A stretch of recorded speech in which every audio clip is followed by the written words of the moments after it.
So నిన్నటి శ్లోకంలో మనం అక్షర బ్రహ్మ తత్వం అంటే ఏంటి అనేది 20వ శ్లోకంలో చూసుకున్నామండి. ఆ తర్వాత నిన్న మీకు చెప్పుంటాను ఒక 2 శ్లోకాల్లో 20 అక్షర బ్రహ్మ తత్వం స్వరూపం గురించి చెప్తున్నారని. అది 20వ శ్లోకము, 21వ శ్లోకం అండి. సరేనా అండి? అక్షర బ్రహ్మం ఏ విధంగా ఉంటుంది, ఆ బ్రహ్మతత్వ స్వరూపం అనేది ఏ విధంగా చెప్పబడింది నిన్నటి రోజున మనం చూసుకున్నాం. ఏ విధంగా ఏదైతే అక్షర బ్రహ్మ తత్వ స్వరూపం అంటే ఇంద్రియాలకి అగోచరమైనటువంటిది, అంటే ఇంద్రియాలకి అతీతమైనటువంటిది. తర్వాత అక్షర స్వరూపం అంటే వినాశకరణం కానటువంటిది, ఏది వినాశనం అవ్వదు. సో ఆ విధంగా ఆ చెప్పినటువంటి ఆ కాన్సెప్ట్స్ నే మళ్ళీ కంటిన్యూషన్ చేస్తూ ఈ రోజు ఇక్కడ ఏం చెప్తున్నారు అనేది అదే చెప్తున్నారు. అవ్యక్త అక్షర ఇతి ఉక్త తం ఆహు పరమాం గతి. ఏదైతే అవ్యక్తము అక్షరం అని చెప్పుకుంటూ ఇప్పటిదాకా వస్తున్నామో, ఇది ఉక్త్వా తమ్ ఆహుహు, అటువంటిది ఎవరైతే పొందుతారో, తత్ ధామ తత్ ఆహుహు పరమాం గతి, అటువంటి పరమాం ఉత్కృష్టమైనది, శ్రేష్టమైనది, అటువంటిది ఎవరైతే పొందుతారో, అది పొందిన తర్వాత ఇక మళ్ళీ జన్మ అంటూ ఉండదో, అంటే మళ్ళీ పునర్జన్మ అంటూ ఉండదో. ఎం ప్రాప్య, అది పొంది ఏదైతే పొంది న నివర్తంతే, మళ్ళీ ఎవరు పుట్టరో, ఎవరికి పునర్జన్మ ఉండదో అటువంటి వాళ్ళకి తద్ధామ పరమం మమ, అదే నా యొక్క పరమమైనటువంటి స్వరూపము.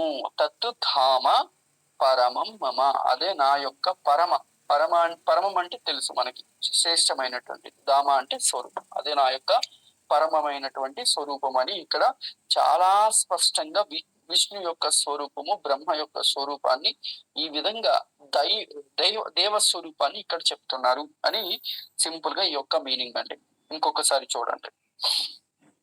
ఎవరైతే అవ్యక్త గోచరమైనటువంటిది, ఇంద్రియాలకి అతీతమైనటువంటిది, అక్షర వినాశరహితమైనటువంటిది, ఇది ఉక్త అని చెప్పబడుతుందో, తత్ తం పరమాం గతిం ఆహుహు. తం అంటే అటువంటిది, అటువంటి శ్రేష్టమైనటువంటి గతిని అంటే మోక్షాన్ని స్వీకరిస్తూ ఉంటారో, పొందుతూ ఉంటారో, దాన్ని అంటూ ఉంటారు. తత్ ప్రాప్య, పొందినటువంటి జీవులు, ఆ అక్షరతత్వాన్ని పొందినటువంటి జీవులు నా నివర్తంతే, మళ్ళీ పుట్టరో, మళ్ళీ జన్మించరో. అంటే ఎవరికైతే అది పొందినటువంటి వాళ్ళకి ఎవరికైతే పునర్జన్మ ఉండదో, అదే అదే శ్రేష్టమైనటువంటిది మమ అంటే నా యొక్క శ్రేష్టమైనటువంటి స్వరూపము.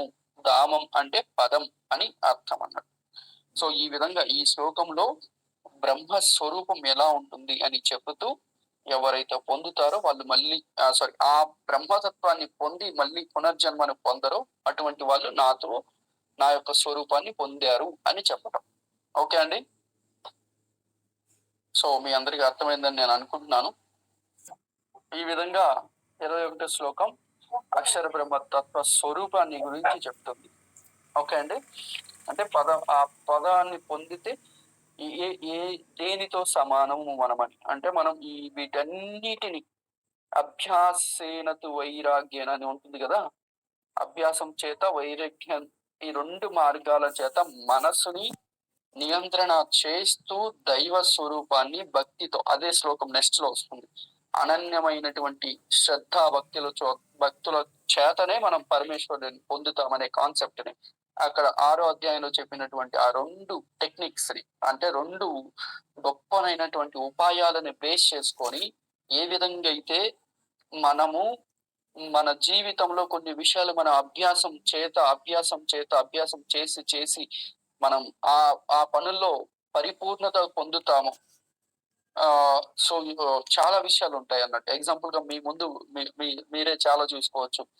మొదటగా అయితే మీరు ఫస్ట్ టైం వంట చేసినప్పుడు ఎలా ఉండేది, తర్వాత ఒక 10 సార్లు అదే ఐటమ్ ని వంట చేసినప్పుడు మీలో ఉండేటువంటి పరిపూర్ణత ఏంటి, తర్వాత ఇంటిని మంచిగా అందంగా ఏమంటారు సమకూర్చడంలో మీకుండేటువంటి టెక్నిక్స్ ఏంటి, సో టీచింగ్ లో అయితే మాకుండేటువంటి ఎక్స్పీరియన్స్, ఒక విషయాన్ని మేము ఫస్ట్ టైం చెప్పినప్పుడు ఏ విధంగా చెప్తాము, అదే విషయాన్ని మళ్ళీ 3-4 సార్లు చెప్పినప్పుడు ఎలా ఉంటుంది, అదే విషయాన్ని మళ్ళీ 30 సంవత్సరాల తర్వాత చెప్పినప్పుడు ఎలా ఉంటుంది. ఫస్ట్ టైం అయితే బుక్స్ పట్టుకొని అన్ని పేపర్లు రాసుకొని ఇవన్నీ కాన్సెప్ట్ బేస్ చేసుకొని చూసుకుంటూ మధ్య మధ్యలో మర్చిపోతాం అనుకుంటూ చేస్తాం. 2-3 సార్లు వచ్చిన తర్వాత దాని మీద ఒక పటుత్వం వస్తుంది.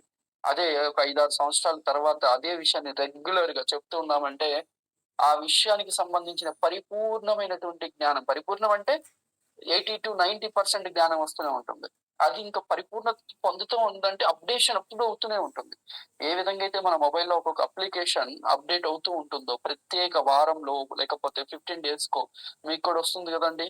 ఈ అప్లికేషన్ మీరు అప్డేట్ చేసుకోండి. అప్డేట్ చేయకపోతే ఇది ఓపెన్ అవ్వట్లేదని సంథింగ్ అలా. ఆ విధంగా మనం అభ్యాసం చేస్తూ చేస్తూ ముందుకు వెళ్ళాలి అని చెప్తున్నారు. అటువంటి అభ్యాసాల చేత ఎవరైతే ఈ అక్షర బ్రహ్మతత్వాన్ని తెలుసుకొని పొందుతారో, పొంది పునర్జన్మని మళ్ళీ పొందరో అటువంటి వాళ్ళకి నా స్వరూపాన్ని ప్రాప్తిస్తారు అని అంటారు. అయితే అటువంటి దాన్ని మళ్ళీ పొందటం ఎలా అనే చెప్పటంలో నెక్స్ట్ శ్లోకం ఉంటుందండి. అవి ఏంటనేది చూద్దాం.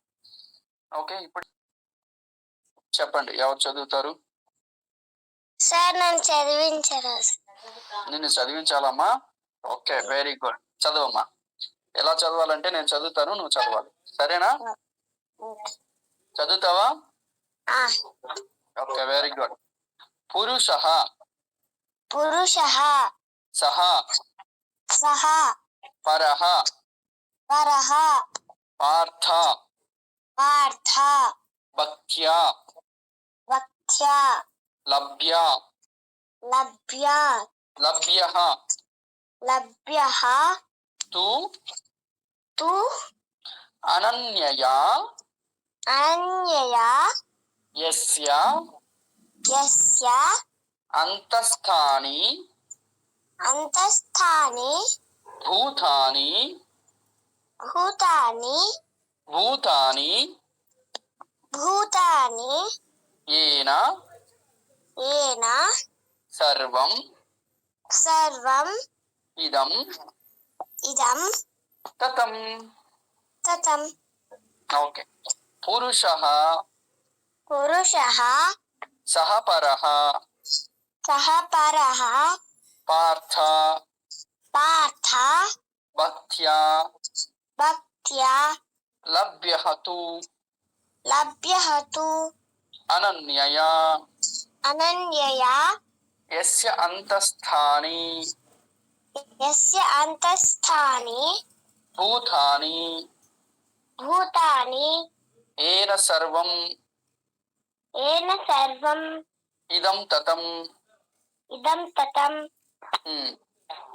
ఇప్పుడు శ్లోకం చదవాలి మంచి. హరే కృష్ణ అండి. Hare Krishna.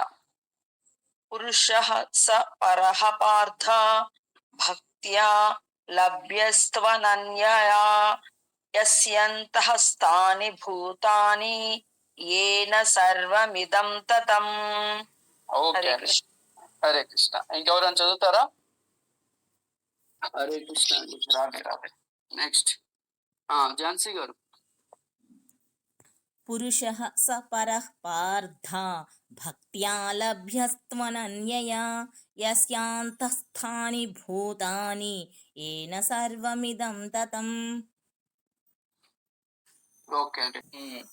Okay, very good. అది యాక్చువల్లీ శిక్షకుడి యొక్క ధర్మం కూడా అందరినీ కవర్ చేయాలి. అది ఒక రూల్ కూడా ఉంటుంది. 4 వైపుల నుంచి పిల్లల్ని క్యాచ్ చేయాలి, వాళ్ళకి అలా చెప్పాలి కదా. అద్భుతం. Okay, very good. సో ఇకపోతే ఈ యొక్క శ్లోకానికి మీనింగ్ చూద్దాం.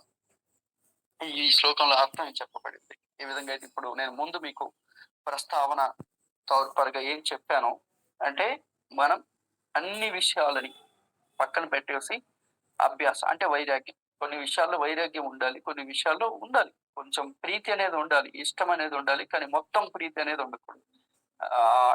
ఎలా ఉంటుందంటే ఆశ అత్యాశ అని ఉంటాయి కదా, అటువంటివి. సో అవన్నీ పక్కన పెట్టి అభ్యాసం చేత ఏ విధంగా అయితే అనన్యమైనటువంటి భక్తి చేత మనం చేతనే ఆ పరమేశ్వరుని పొందుతాము అని చెప్పేటువంటి సందర్భంలో ఈ శ్లోకం చెప్పారు. చూడండి.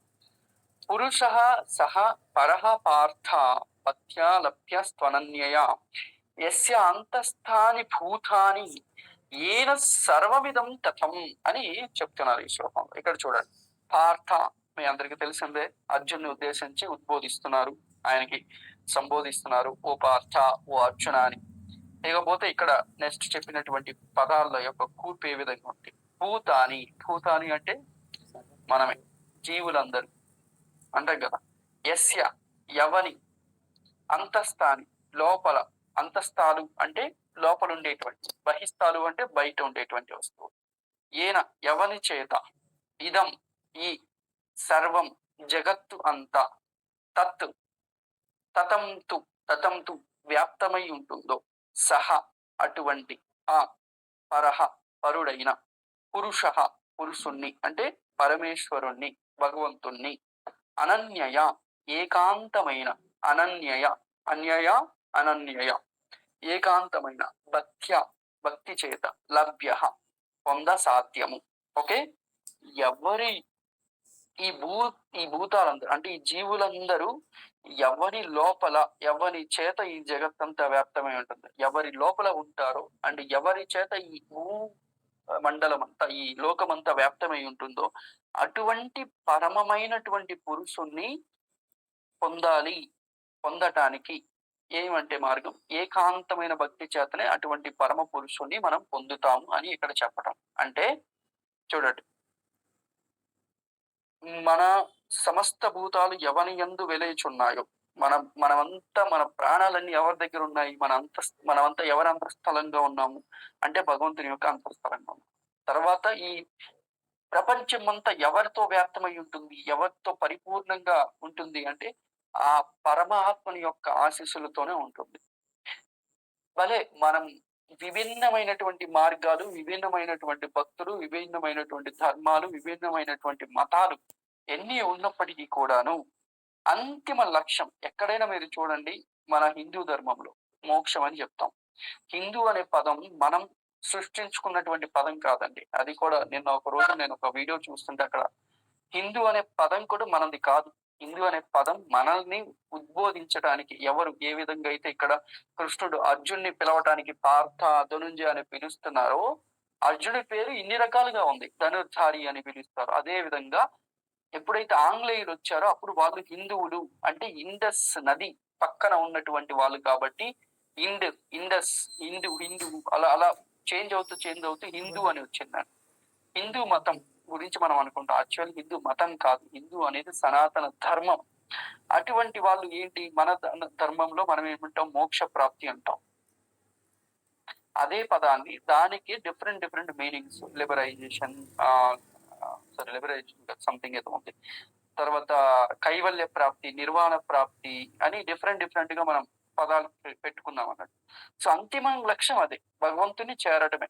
ఏ మతమైనా కూడా అదే విషయాన్ని ఇక్కడ చాలా స్పష్టంగా అద్భుతమైనటువంటి కాన్సెప్ట్ తో చెప్తున్నారు. అంటే భలే మన మార్గాలు వేరైనప్పటికీ కూడాను చేరవలసిన గమ్యం మాత్రం ఒకటి. ఆ గమ్యం ఏంటి అంటే పరమేశ్వరుని పొందడం. పరమేశ్వరుని పొందాలి అంటే ఏం చేయాలంటే అనన్యమైనటువంటి ఏకాంతమైనటువంటి భక్తి ఉండాలి. ఏకాంతం అంటే ఏకాగ్రతతో కూడినటువంటి, ఇంకా వేరే ఏ విషయాలతో సంబంధం లేనటువంటిది ఏకాంతం. అన్యాంతం కాదు, ఏకాంతం, ఒకటి అంతంగా కలిగినటువంటిది ఏకాంతం. సో అది ఈ శ్లోకంలో చెప్పబడేటువంటి అద్భుతమైనటువంటి అర్థం. సో మీలో ఎవరైనా ఒక ఇద్దరు ఈ శ్లోకానికి అర్థం చెప్పండి, ఆ తర్వాత మనం ముందుకు వెళ్దాం. సో సంశయాలు, జుగుప్స, అడగాలని ఇంట్రెస్ట్ ఉంటే ఏదన్నా అడగండి, దాన్ని బట్టి మనం చూద్దాం. సో నిన్నటి రోజున మనం అన్నం మనస్సు అన్నంతో ఆధారితమైందని చెప్పుకున్నాం. ఈ రోజు ఇంకొక కొటేషన్ తో ముందుకు వెళ్దాం. ఆపోవై ప్రాణ అని. ఆపోవై ప్రాణ అంటే మన ప్రాణం అంతా కూడా జలముతోనే కూడినటువంటిది. ఆపహ వై ప్రాణ, ఆపహ అంటే జలం. సో ఇది ఎంతవరకు సత్యం అనేది తెలుసుకోవాలి మీరు సైద్ధాంతిక పరంగా. మనం ప్రాణం ఉన్నంత వరకు ఉంటుంది అంటే దానికి కారణం మన బాడీలో జలముతో కూడినటువంటిది అర్థం. మనం అనుకుంటాం శ్వాస ఆగిపోయింది అంటే అయిపోయింది, కానీ ఆ శ్వాస ఆగిపోవటం కంటే ముందు వెనక కూడాను జలంతో సంబంధం ఉంటుంది అని అంటారు. అది ఏ విధంగా అనేది చూడాలి. ఎందుకంటే బాడీ మొత్తం బ్లడ్ వాటర్ కంటెంట్ ఎక్కువ ఉంటుంది. సో ఎక్కడైనా ఏదైనా పార్ట్ పోతుంది అంటే అక్కడ వాటర్ కంటెంట్ లేకపోవటము, బ్లడ్ సర్క్యులేట్ అవ్వకపోవడం అనే మీనింగ్. దీని మీద ఇంకా కొంచెం స్టడీ చేయాల్సి ఉంది. ఎనీహౌ, సో ఎప్పుడైతే మీరు నిన్నటి రోజున అన్నం తినేటప్పుడు ఏదైనా ఖాద్య పదార్థం తినేటువంటి పదార్థం తీసుకునే ముందు బ్రహ్మార్పణం బ్రహ్మహవిహి అనే ఒక శ్లోకం, అన్నం అహం వైశ్వానరో భూత్వా ప్రాణినాం దేహమాశ్రిత అనే ఒక శ్లోకం, సహనావోతు సహనోగునకు శాంతి మంత్రం, దాంతో పాటు అన్నపూర్ణే సదాపూర్ణే అని అమ్మవారిని కూడా ఏ విధంగా అయితే కాశీ అన్నపూర్ణ దేవి అందరికీ అన్నదానం చేస్తుంటారో అక్కడ అన్నదానం అవుతూ ఉంటుందో, అదే విధంగా తిరుమలలో వేంగమాంబ అన్న సత్రంలో ఏ విధంగా అయితే అన్నదానం అవుతూ ఉంటుందో, అలా మనం మనతో పాటు నలుగురికి పంచుతూ పోవాలి. అదొక విషయం. ఇకపోతే ఈ రోజు నాడున ఎప్పుడైతే మనం వాటర్ తాగుతామో, జలం స్వీకరిస్తామో, అప్పటి తాగక ముందు మహామృత్యుంజయ మంత్రం ఓం త్రయంబకం యజామహే సుగంధిం పుష్టివర్ధనం అని ఒక మంత్రం ఉంటుంది. ఆ మంత్రాన్ని జలం తాగక ముందు ఆ మంత్రాన్ని చదవాలి. సో ఆ మంత్రాన్ని 3 సార్లు చెప్పి తర్వాత జల స్వీకరణ అంటే నీరు మీరు స్వీకరిస్తే మీకు ఇంకా అద్భుతమైనటువంటి శక్తి వస్తుంది. సో శ్లోకాలు చదివితే అద్భుతమైన శక్తి వస్తుందా అని మీలో ఎవరికైనా క్వశ్చన్ రావచ్చు. ఆ క్వశ్చన్ కి ఆన్సర్ మీ దగ్గరే ఉంది. ఏ విధంగా అయితే మీరు ప్రతిరోజు అన్నం వండుకొని అదే తినే పదార్థాలు వండుకొని తింటారు, అది అన్నంగా ఉంటుంది. అదే పదార్థాలు శ్రద్ధతో భక్తితో దేవుడి దగ్గర పెట్టి తింటే అది ప్రసాదం అవుతుంది. దేవుడి దగ్గర పెట్టక ముందు అన్నము, దేవుడి దగ్గర పెట్టిన తర్వాత ప్రసాదము. దేవుడి దగ్గర పెట్టక ముందు జలము, దేవుడి దగ్గర పెట్టిన తర్వాత తీర్థం కదండి. అదే విధంగా ఈ మంత్రాలకి ఆ శక్తి ఉంటుంది, ఆ భావన ఉంటుంది. సో అందుకోసం మీరు శ్రద్ధగా జలం స్వీకరించే ముందు ఒకసారి ఈ మంత్రాన్ని చదవండి, మహామృత్యుంజయ మంత్రాన్ని. సో మన ప్రాణము జలంతో కూడినటువంటిది కాబట్టి మన ప్రాణాన్ని మనం రక్షించుకుంటూ వేరే వాళ్ళని కూడా రక్షించుకుంటూ ఉండాలి. కాబట్టి ఈ యొక్క మంత్రాన్ని మీరు శ్రద్ధగా చదవండి. నేను చూస్తాను, వీలుంటే నేను పిక్ పెడతాను, లేకపోతే ఝాన్సీ గారు పిక్ పెడతారు. ఓకే. ఓం త్రయంబకం యజామహే సుగంధిం పుష్టివర్ధనమని ఈ మంత్రం ఉంటుంది. సాక్షాత్ పరమేశ్వరుణ్ణి ఇది మహామృత్యుంజయ మంత్రం. సరేనా అండి? హరే కృష్ణ హరే కృష్ణ. హరే కృష్ణ.